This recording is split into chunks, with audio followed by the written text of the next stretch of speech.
All right, let's talk top 10 defensive tackles. These guys never seemingly get enough credit, so let's give them the credit they deserve. Top 10 defensive tackles. Let's just get into it. Number 10 is Jonathan Allen of the Washington football team, Washington Commanders, whatever you want to call him. I think for Jonathan Allen, he's always been a great pass rusher from the inside. You could argue his run defense from the inside isn't quite as good as the pass rush stuff, although last year I would say was kind of the exception. He was really good last year from that. So it's a bit of a I don't want to say a one-year wonder, but because he's always been a good pass rusher, but kind of a one-year complete player wonder in that sense. And so because of that, I'm very fascinated in seeing where his career can go from here, and it's very possible he could be higher on this list next year. Number 9, I'm going Miami Dolphins interior defensive lineman Christian Wilkins, a guy who, I think someone who's definitely a more complete player.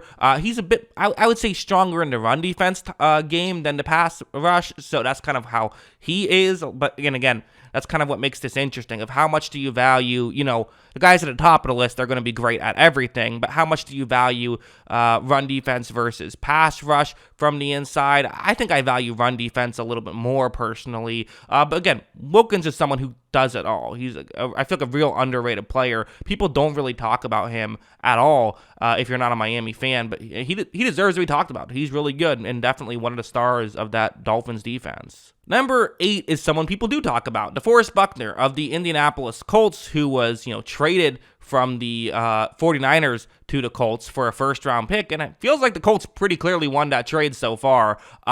They certainly feel pretty good about it. Now, you could argue he hasn't quite been as good with the Colts as he was with the 49ers. That's probably a fair thing to say, but he's still been really good at the Colts. Like, he's still been, if he's maybe been, I don't know, if he was a 9.5 out of 10 player with the 49ers, he's still like a 9 out of 10 player with the Colts. So he's still been great, and I think that definitely deserves the credit that he gets. He's one of these guys who people do talk about, but they should. He's really good. Next up on my list, number 7, I'm going to New York Jets interior defensive lineman Quinnen Williams. Quinnen Williams, who I think some people would have higher on their own personal list. PFF had him ranked as he was the 4th highest rated defender for them. So definitely, that was last year. So definitely, impressive. But me, I like to see it a little bit longer. I want to see a bit of a larger sample size. And for Williams, as great as he was last year, he's consistently been getting better every year. And so that's good. I think he'll probably continue to be this good and probably move up in my rankings next year. But for now, I do want to I want to see it once more. Again, guy's 25 years old. I'm sure he'll continue to improve, but that's just kind of how I do this. So that's why I have him where I have him. Number 6, I have Dexter Lawrence, who, I think the Giants probably won the Odell Beckham Jr. trade, don't you think? I think that it's funny because Jabril Peppers was kind of one of the main guys talked about, but really it was Dexter Lawrence is the guy who's really kind of allowed them to win this trade. Again, another guy who some people might have higher on their list, another 25-year-old on this list. Just dominant player. I mean, the pass rushing from the inside, he means so much to this team. And you see, it does feel like one of the teams, and maybe this is, maybe I don't value this type of player as highly as I should, but it feels like the teams that kind of overperform my own personal expectations, a lot of them tend to have like these great pass rushers from the inside, and I wonder if there's something to that. Maybe it's not, I don't know. I haven't done any studies on it or anything, but it's just kind of a fascinating thing, as Lawrence, I do think, meant a ton to that defense when he was out there.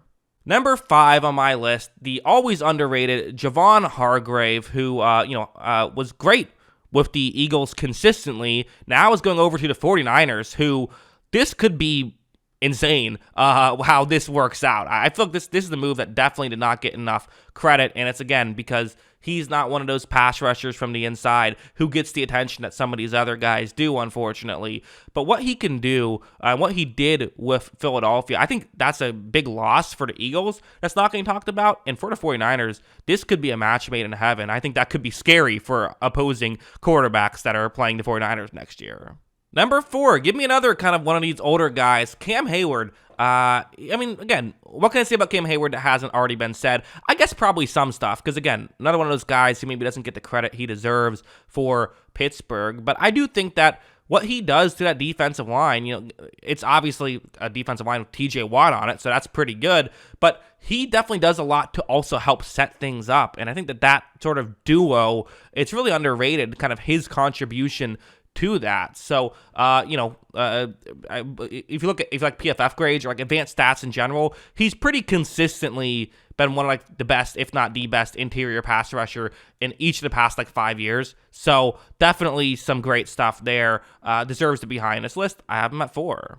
Number 3 is another one of these guys who it's like, I'll say this right off the bat. His advanced stats aren't quite as strong as some people who are, I put a little bit below him, but I just think what he brings to the Titans defensive line cannot be understated. I really do think that if he was down for the year, I think that defense is going to just look completely different. Like, I think that he means so much and might be the most valuable piece of what was a good defense last year. So for me, I think Jeffrey Simmons does not get enough credit. I have him at number 3 on my list because I think he really is that good. Number 2, I have Chris Jones of the Kansas City Chiefs, of course, who, again, a player who, we're talking about the guys who definitely get credit now, although he's someone who I really felt like last year kind of still did a lot for him because I think he finally had he had already been a good player, a great player. We already knew that. He was already, on Hall of Fame track, but I felt like what he did last year to get the moment, to have the moment in the conference championship,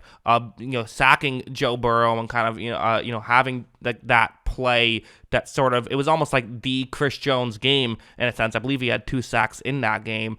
Being able to do that and kind of really, have people, say, oh my God, look at what Chris Jones just did.